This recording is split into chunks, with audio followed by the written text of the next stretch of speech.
Hey, what is up, everybody? So, just last night, I finally got to see Winnie the Pooh, Blood and Honey, the new British independent horror film written and directed by Rhys Frake-Waterfield. It was a small movie that was initially slated for a one-night release kind of event, as I understand, but it started gaining so much traction and buzz that it is now slowly but surely being released into more and more theaters around the world.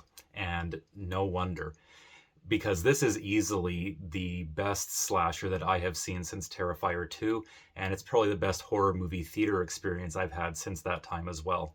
And just to kind of set the scene before we delve into the movie, I live in a part of Canada on the west coast that, in terms of the immediate population, tends to be relatively conservative. So you can imagine my surprise when I showed up at the theater last night, and it was pretty well packed. It wasn't full, and it was one of the smaller theaters, but there was a lot of people there, man. Way more than I would have expected for an independent horror film like this. So yeah, you made me proud, Pentict, and thank you. I love you. And I have to admit, I was a little worried that some of the rowdy teens were going to ruin the viewing experience for me. It's, again, what can I say? I'm getting old. I like quiet when I watch a movie now. But in any case, no, man. Like, as soon as the movie started, they were just as engrossed as I was. Like, everybody just locked right into this movie and settled in. And whenever anyone did speak out or do anything, it was usually in direct response to something in the movie. It's not like they were laughing at something on their phone or something like that. And when one of them made a sort of reactionary remark out loud, everyone else would sort of join in by laughing or clapping or doing something. Like, this was just one big party, and we were all fully on board. It was just, God, man, it was such a special experience. As much as I love having a theater to myself, if a theater's packed and you know that everyone is locked in and sharing the experience at the same time, there is nothing better. It does not get more exhilarating than that. Doesn't matter what movie you're watching. One thing in particular that I noticed, and I really think played a big part in getting everyone hooked in right away, was the very interesting way that Waterfield finds to open the movie, which is largely animated. First of all, I love the fact that it's more traditional two-dimensional animation, but conversely, I also like the fact that that's pretty much the only thing that's traditional about it. The rest of it feels actually, if anything, reminiscent of some of the animation that was used in certain sequences in Watership Down. It's dark, very off-kilter, vaguely sinister, and it's projected off the screen in such a way that at certain points you could feel waves of shadow and light like rippling up the theater through the seats row by row. It just literally washed over everybody, and I could tell, again, I'm not like generally a very sort of hocus pocus person, but everybody felt it.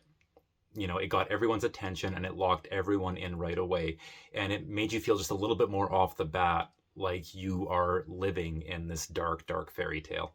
There were also aspects of the opening scene that initially had me maybe just slightly worried that there were going to be large sequences where instead of showing us the kills directly on screen, they would be glossed over in an animated form or something like that.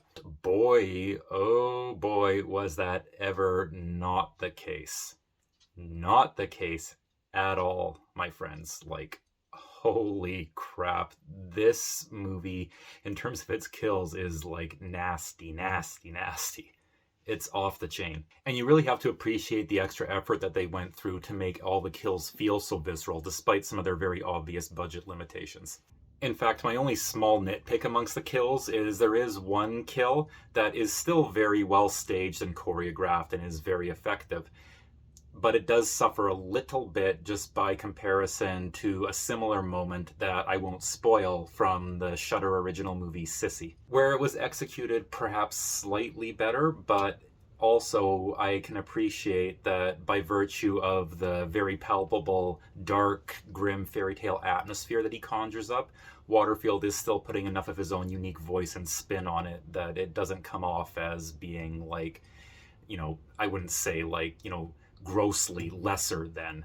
And whereas some of the kills in Sissy were certainly comparably visceral, what sets this apart from movies like that and other recent slasher movies is that this one applies a very deliberate, gleefully depraved tone to everything that transpires. I would not dream of taking away the experience of enjoying these hijinks completely fresh, but I will just say that in general terms, every kill in this movie is a bit like a three-course meal. First, something slimy and evil will transpire for the appetizer.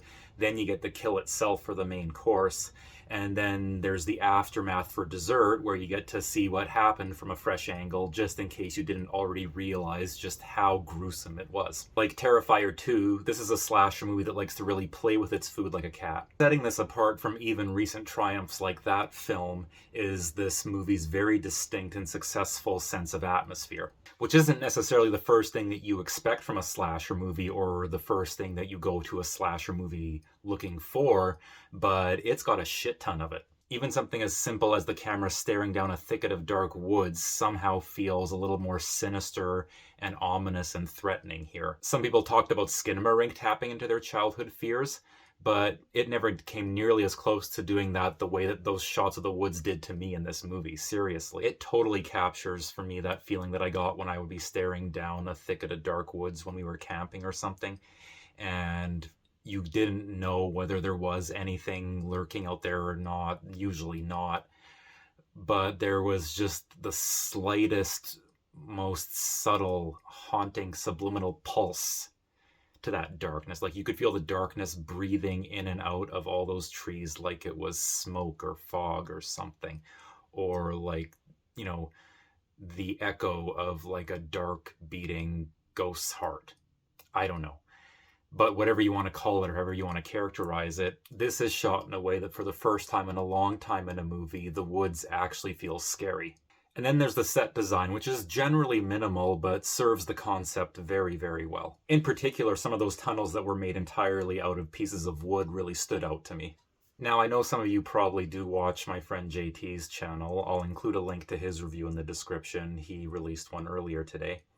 But he did point out that this almost feels like, in some respects, a better version of what they were trying to do with the Banana Splits movie. And I can get behind that for sure. I think if I was to sort of give you my own sort of version of an elevator pitch for this movie, I would call it Banana Splits movie meets Hatchet. And just like movies like Hatchet and Terrifier 2, despite the fact that it's using an existing IP, this is still, at the end of the day, essentially a love letter to the slasher genre, with a cleverly demented twist in this case. There's not really a whole lot of story covered here. There are hints of a bigger picture, but for the most part, much like Damien Leone did in the first Terrifier movie, here Waterfield is essentially content to take, Pooh and Piglet and basically let them loose on all these victims like a pair of homicidal Roombas. Not that there's anything wrong with that, to quote Seinfeld, because really, at the end of the day, that's all you're really looking for from a good slasher, right? But we are told in no uncertain terms at the end that Winnie the Pooh will return. So I'm going to hold a happy thought and assume that we're going to get a sequel eventually that's going to expand on this and make it a lot of fun the same way that Terrifier 2 did. So yeah, when the first thing that you can say about a movie is that essentially you liked what you saw but you wanted more, that's a pretty damn good movie, man. But that's just me, right? As much as I love this movie, I'm sure that there will be plenty of people who will hate it based on how aggressively violent and cynical it is. Well, maybe cynical's the wrong word, but, don't expect a happy ending, put it that way. And just like Terrifier 2, this movie's success feels like a solid step in the right direction as far as a real revolution in independent horror goes. I mean, honestly, we're not just on the doorstep of that revolution anymore. Like, it is happening, and movies like this are proof of that. You can even throw Skinamarink into that mix if you want. I mean, no, I did not like that movie, but in terms of its success as a true blue independent horror film, it's only furthering the cause too. At a point in time when the future of cinemas is questionable, people are coming out in droves to see these movies. And wouldn't it be poetic and just plain awesome if the genre to rescue the cinemas was horror, the same genre that the industry generally tends to just sort of write off as being gutter material and trash? Based on what I'm seeing lately, I honestly think it could happen. I never in my wildest dreams thought that I would get to enjoy lean, mean exploitation movies on the big screen in a theater, packed, like I have been the last few months, but it's really happening, man. And to all my friends in the UK, when this is released there next month in theaters, please go out and see it because I want this movie to continue to do well. I want more movies like this, and I want more of them in theaters. Again, say what you will about comic book movies and the like, but I don't see any other genre bringing people out in droves the way that the horror genre has been the last year or so. The only recent exception that I can think of is The Whale. And if more commercial genres are losing faith in cinematic releases, so be it. All the more room for the rest of us to come out and enjoy this new wave of slasher films. I feel like I'm just going to keep gushing and stroking and gushing and stroking if I keep going this way at this point, so I think I'll just wrap it up. Rhys Frake-Waterfield and pretty much everyone else involved, thank you so much for giving me my first genuine cinematic blast of the new year. And by the way, you might have noticed that this has got like a 6% on Rotten Tomatoes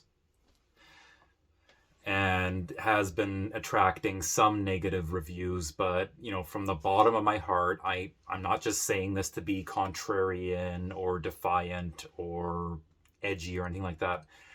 Seriously, do not believe a single word of it. This movie is just flat out awesome. If you're a slasher fan or a horror fan at all, this is midnight movie heaven. Because regardless of where this sits on the tomato meter, this is not a movie that was made for Rotten Tomatoes. This is not a movie that was made for critics. This is not a movie that was made for Winnie the Pooh purists. If such a thing exists, I mean, that's scarier than anything in this movie. This is for the mutants and gorehounds and freaks like me who want an unadulterated slasher romp. And if that is what you want, you're gonna get it. Okay, for reals now, I am actually done slurping this movie's butt. So once again, go out, see this movie. It's a must-see in my book. More content coming soon as ever. Thanks so much for watching, and I will catch you all later.